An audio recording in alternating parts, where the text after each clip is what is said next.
Kecelakaan beruntun terjadi di Jalan Dewi Sartika, Ciputat, Tangerang Selatan, tepatnya di depan Pusat Perbelanjaan Ramayana dekat Pasar Ciputat.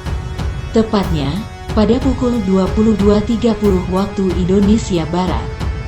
Minggu tanggal 31 Oktober tahun 2021, kecelakaan yang diawali dari laju truk tronton itu terjadi.